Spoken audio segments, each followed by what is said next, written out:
And this is all premised on, oh, well, the bodies are going to be piling up otherwise, like they are in New York and Italy. So it's imperative that we don't run out of space in the storage space, even though that we've never had a real big wave of deaths in Ontario. They've not bodies piling up, and yet they use this premise to radically change the rules. You're listening to the Corbett Report. Welcome, friends. James Corbett here, CorbettReport.com, and an interview that is being recorded on the 15th of June, 2020. And today we have a new guest on the program, Rosemary Frei, who came to my attention via some reports of hers that are being published at off-guardian.org, which I'm sure many of my listeners will be familiar with, so perhaps you've seen it already. Today we're going to be talking specifically about one of her recent articles on were conditions for high death rates at care homes created on purpose, which I think the topic and context of that should be obvious to the listeners out there, but we'll get more into it in case there are any questions. First, let's welcome her to the program. Rosemary Frei, thank you very much for joining us today. Thanks very much, James. It's a real pleasure to be on your program. Well, thank you for joining us. And as I say, I'm somewhat embarrassed to note that I hadn't really been familiar with your work before I started seeing it at offguardian.org. But according to the Off Guardian bio, it says that you've been an M.Sc in molecular biology and a freelance medical writer and journalist for 22 years. Perhaps you can just tell us a little bit about your background and how you came to be involved in this topic. Sure, James, I'd be happy to. I was just I did a master's in science from a faculty of medicine at the University of Calgary a long time ago. I finished that in 1988. And then I just got into medical journalism, but more for trade publications for physicians and specialists in particular, mostly out of the States. And then I quit that about 4 years ago because I got so tired of the erosive and corruptive influence of big pharma and big medicine. So every time I picked up the phone, I'd have to figure out what the physician or the medical researcher was lying to me about. So I just got tired of it and I ran away, but from medicine, I somehow got sucked right back in, first with vaccines and now with COVID. It feels like, there's a need. So then I just started writing stuff for Off Guardian, a couple months ago. Interesting. And interesting also to note that there are 2 University of Calgary alumni in this conversation then. So there you go. Oh, cool. Awesome.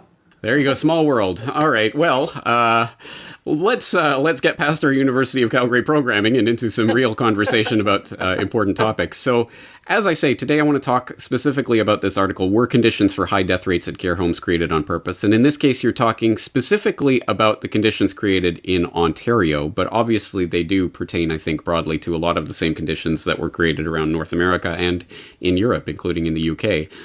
You list in this article 3 particular conditions that you note were contributory factors to the high death rates that have pertained in care homes over the course of this crisis, ? Condition set 1, broad definition of novel coronavirus infections and outbreaks. Condition set 2, hospital care rationing guidelines. And condition set 3, new rules surrounding death certificates and removal and disposition of bodies. So let's start going through that list. Let's let people know about some of these conditions. How and when and by whom were they created? Sure, James, I'd be happy to. So the first condition is the very broad definition of COVID and of an infection with a novel coronavirus. And this, as you said, does apply in many other places. I was just looking at the conditions in the UK from the Geriatric Society there. And you can have the sniffles and you're deemed to have COVID. And here it's a little more, smaller, more narrow definition. You can have sniffles and a cough, and then you've got COVID. So these were set right from the beginning of the pandemic.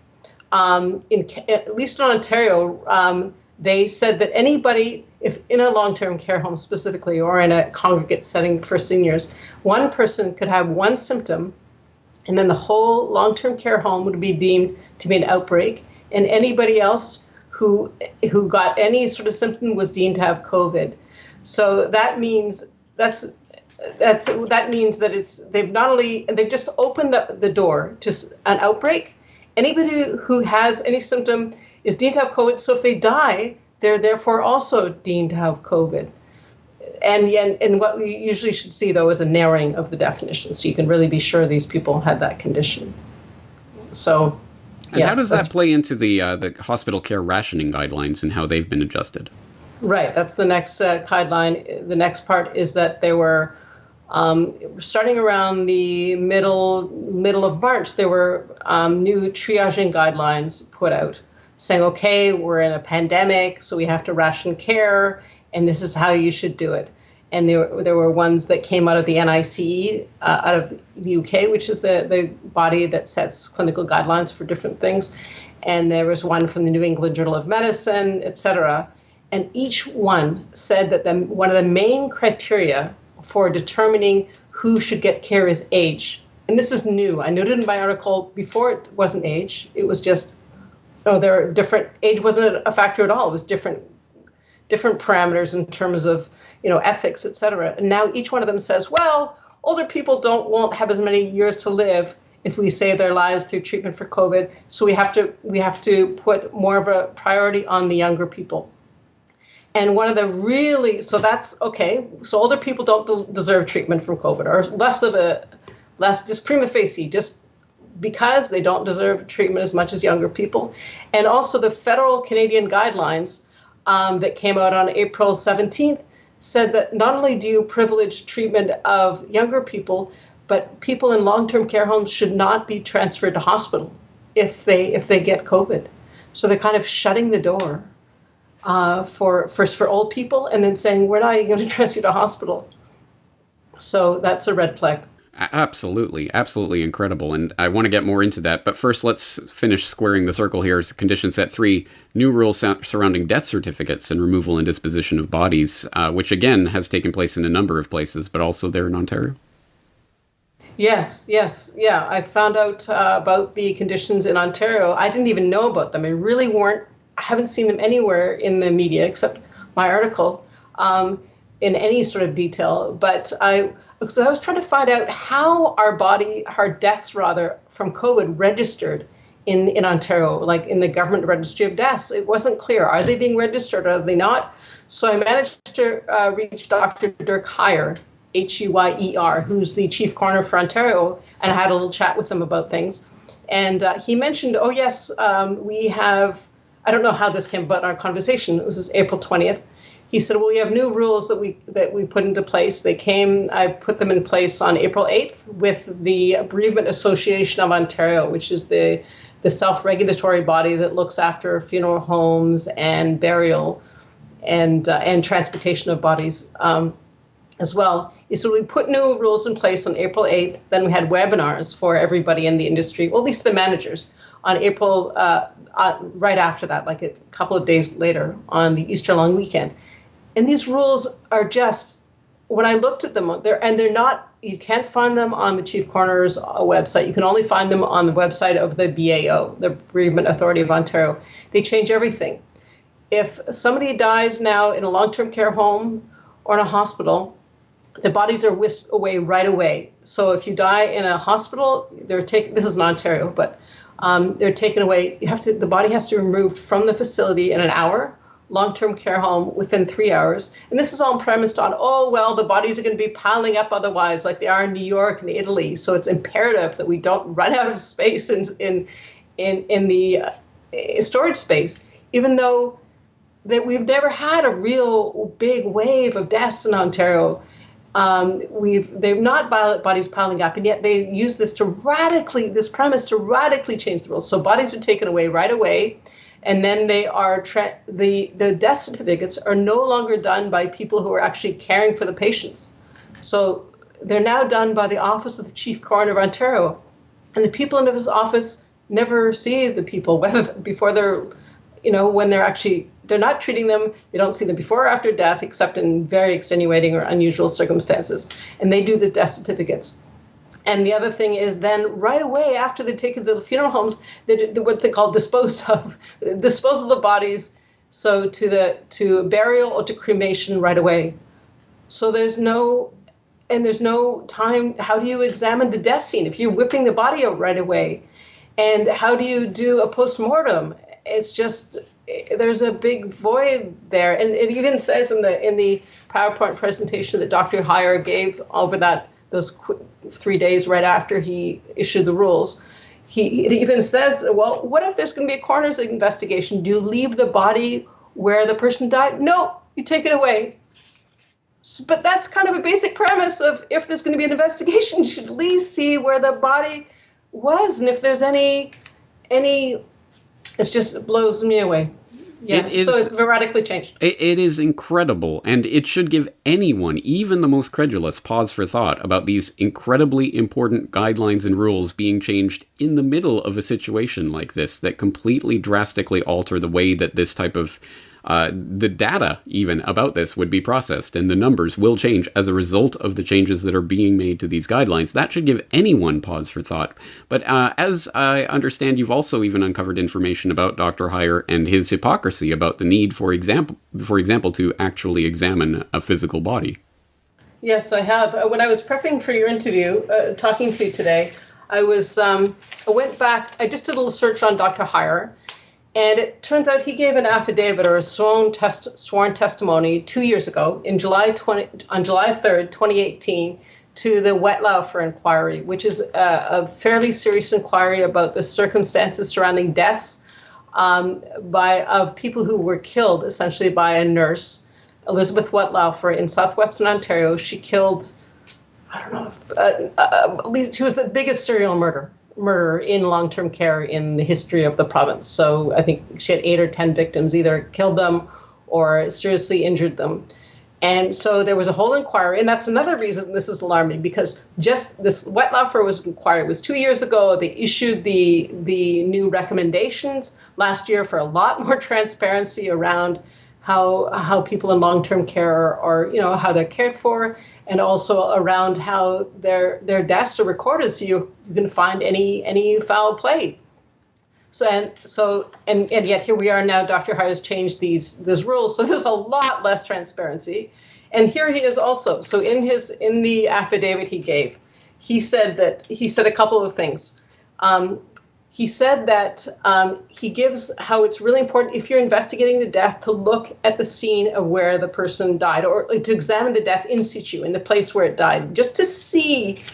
And yet he told me, when I was interviewing him on April 20th, I was talking about the fact that, the bodies are whisked away and there's no opportunity, there's no opportunity to look at the body, and also that the person, the chief coroner, his office, I said to him, your office is nobody in that office has actually seen the body. And he said, well, it doesn't really matter because looking at the body doesn't tell you anything. But wait a second. Then I look at his affidavit just now and it says it's important to look at the body. Of course it is. You don't have to be a PhD or an MD to know that in a coroner's investigation, looking at the body in the place where the person died is important.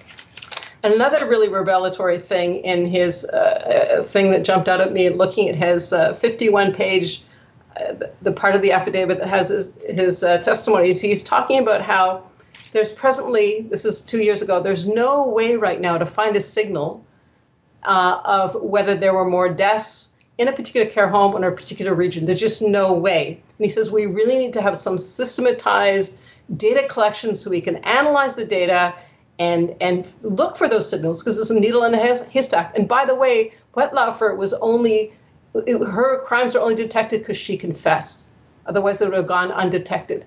So it's clearly it's important it's so easy to get away with murder in these settings. So he's saying we need to have a good database and be able to comb through that data. And he said we're working on this, and I've been in discussions since 2014 with various people from the Justice Department in the Ontario government. He says, well, it hasn't happened yet because it's just not the resources. And he said, I'm very interested, but it's not going anywhere. So here he is saying it's really important right now, because right now we cannot find out if there's anything going wrong or detect spikes in death. And we're working on it, but it just hasn't gotten anywhere. Now, 2 years later, it's absolutely buried, because now we have a whole new set of rules, thanks to him and the Bereavement Association of Ontario. Again, this is absolutely incredible. Have you had a chance to confront him yet about the direct contradiction of his own affidavit and what he was just saying a couple of years ago? I just found it, so I do owe him an email to say, Dr. Heyer, this is a bit problematic. Yeah, I hope you'll keep us up to date on any response that you receive on that. But that's an incredibly important part of the story, and again goes to show even the most credulous should be wondering why someone in such a position would be directly contradicting what they were saying just a little while ago, just because this pandemic crisis is happening, or so we are told. Let's get back to that question. Can I just add, one quick thing, that he now, since he did such a great job of changing the rules, he now is in charge of the new expansion of testing in all of Ontario. Interesting. When did he receive that? Just promotion? About 3 weeks ago, I think. A very interesting thing, and I think not just in the Ontario context, but everyone in their own locality should be keeping an eye on which health authorities and which officers are being promoted in the wake of this crisis response, because that often tells part of the story. Let's get back to that question about hospital care rationing, which is such an important part of this story, and is one of those things that, when you read it at a surface level, at first glance, sounds reasonable enough. But the more that you look into it, I think it becomes more horrifying. And you quote, for example, specifically a March 23rd paper, Fair Allocation of Scarce Medical Resources in the Time of COVID-19, which was published in the prestigious New England Journal of Medicine, which calls for, quote, maximizing the number of patients that survive treatment with a reasonable life expectancy. Which, again, I would say sounds reasonable at first glance. Yes, of course, we want to maximize the number of patients that survive. What's wrong with that? So what can you tell us about this paper and the precedent that it's setting here? Well, it's all of a sudden changing the rules in terms of saying, well, the most important thing is that the older people get a lower place in terms of triaging. And I point out in my article also that Canadians had a lot of experience with SARS because we had that there were a significant number of deaths in Ontario because of it.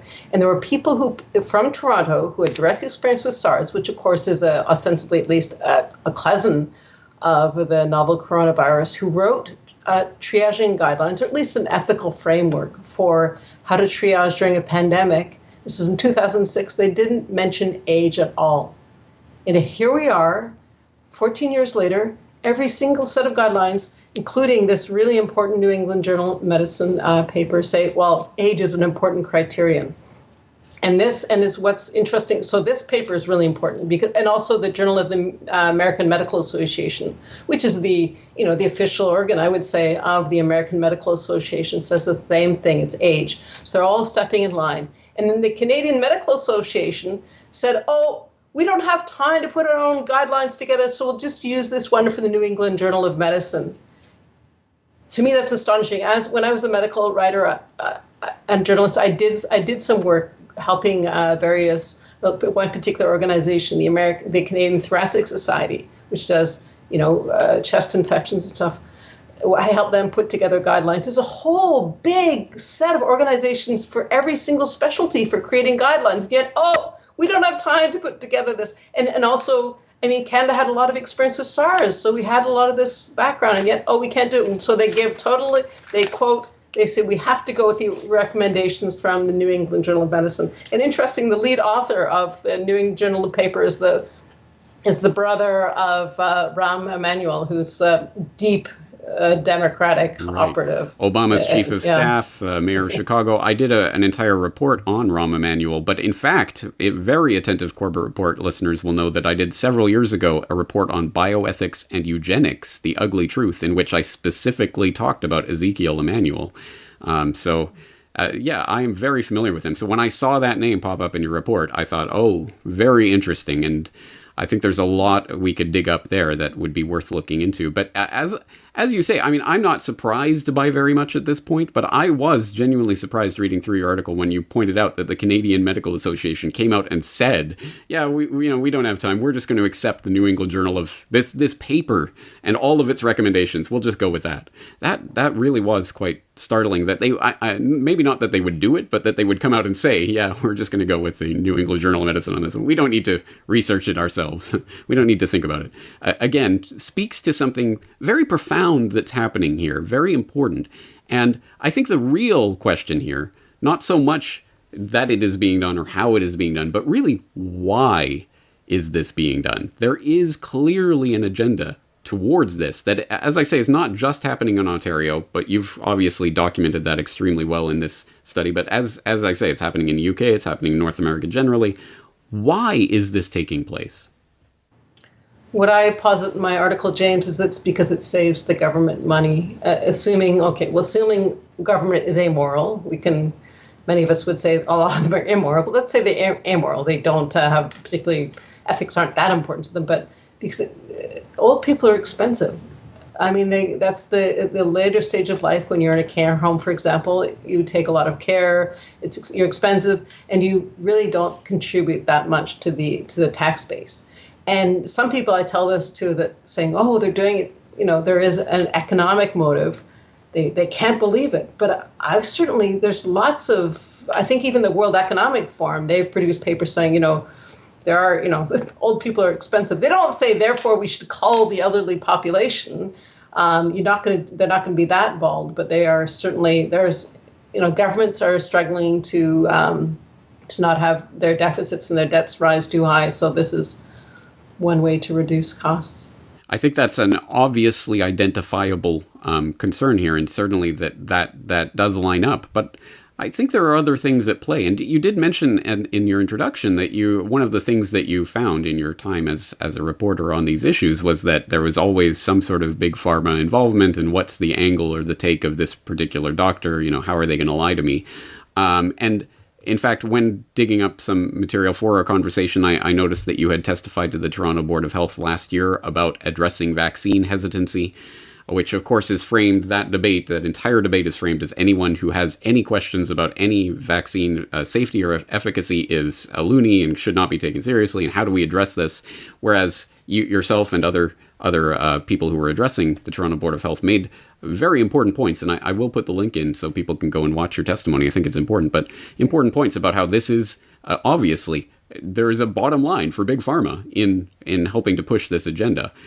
Do we see a similar type of push with regards to Big Pharma connections to government institutions in this latest attempt to jack up the COVID-19 crisis? Oh, so you're saying, okay, I understand. I hadn't even thought of that. So you're saying this will help to increase the death toll by all these a lot of older people in seniors' homes dying, and so it'll make people more scared, so they're going to line up more readily for the vaccine. That makes a lot of sense. And they've been, because they were pushing this, saying when we testified at the Toronto Board of Health, they were saying there shouldn't be any information about any problems with any vaccines out there. And we were saying, that's a big problem. There are problems with vaccines. And they were saying, no. So that's quieting even more any voices of raising any objections to vaccines. So that even more paves the way for now, what's happening now, where they're going to be rushing this vaccine through.